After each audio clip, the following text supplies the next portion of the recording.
yes, this is one news now.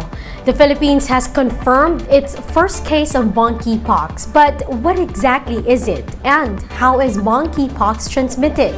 A public health expert explains in this Bloomberg Quick Take. The eradication of smallpox was one of the greatest achievements in human health and public health history. But of course, it's left the world without immunity to pox viruses. So it's not surprising to start to see more cases occur when people are exposed.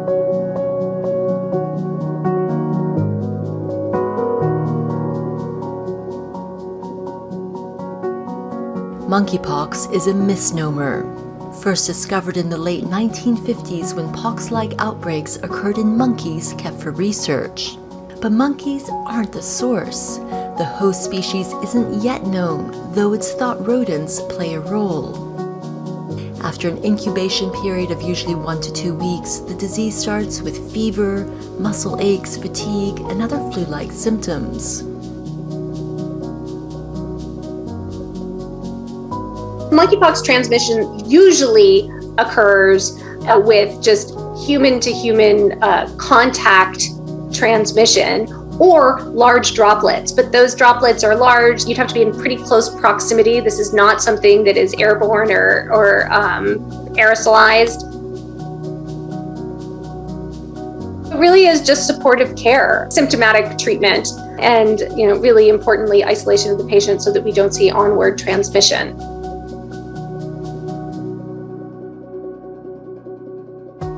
There are two different clades of monkeypox. So there's the Central African clade, which is more transmissible and more virulent, is associated with a case fatality rate of about 10%, versus the West African clade, which is what we're seeing circulate in populations and being imported from West Africa, which is associated with a much lower fatality rate, about 1% or less than 1% of cases.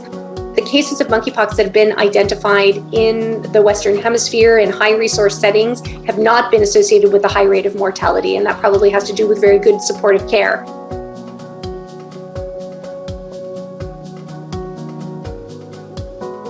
Right now, we don't have an answer to this, and it's going to be very important to learn how this virus is going to work and operate, transmit, present itself now that it's in a different population and has opportunity to spread. We do need to be always getting in front of these viruses instead of chasing behind it. Agricultural damage from the magnitude 7 quake has hit 3.8 million pesos. NDRRMC spokesperson Mark Timbal said most of the farm damage were reported in Ilocos and Cordillera region. Meanwhile, infrastructure damage from the tremor is pegged at 48 million pesos, but the agency expects this amount to double after final inspection. Meron po kasi mga bridges na naapektuhan dyan sa Cordillera and Region 1, kasama na rin yung mga road areas. Ang damaged houses po natin umabot na sa 1,400 houses as of this counting, pero may mga projections po ang ating social welfare team na it can go as high as 4,000 houses. More stories after this short break. Stay with us.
You're still watching One News Now. I'm Riza Diaz.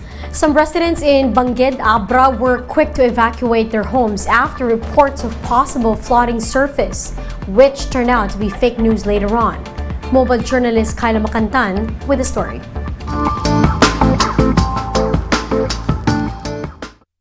Around 113 families remain at the evacuation center in Bangued Town Plaza in Abra after the magnitude 7 earthquake. But it seems like the most of them left their homes, not because they were damaged, but rather out of panic.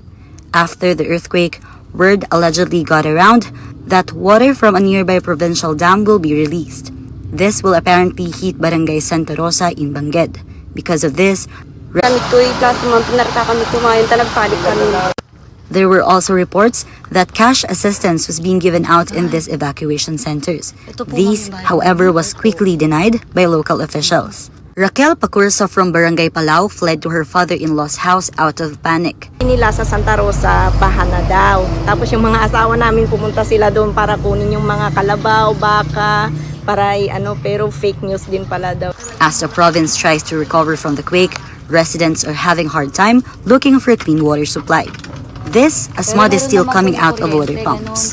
Panluto, panghugas, ng pinggan. Okay lang yan po kaysa walang gamitin na tubig. Mobile journalist Kyla Macantan, we are One News. Here's a quick look at today's other top stories. The father of Ateneo gunman Chow Tiao Yumo was shot dead in Basilan earlier this morning. Authorities are still investigating the motive for the killing and the suspects behind the attack. The low-pressure area being monitored off northern Luzon has developed into a tropical depression and is named Esther.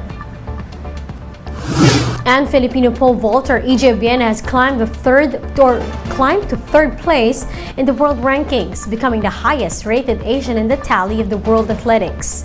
Obiena was fresh from a bronze medal finish in the World Championships, where he cleared the nation record of 5.94 meters. And for more updates, visit News 5, the Philippine Star, and Business World Online. Visit our website, onenews.ph, for more in-depth analysis. You can also catch One News on Signal Play app. Register for a free account now at www.signalplay.com and stream One News live anytime, anywhere. Mask on, wash hands, and stay safe, Philippines. I'm Riza Diaz. We are One News.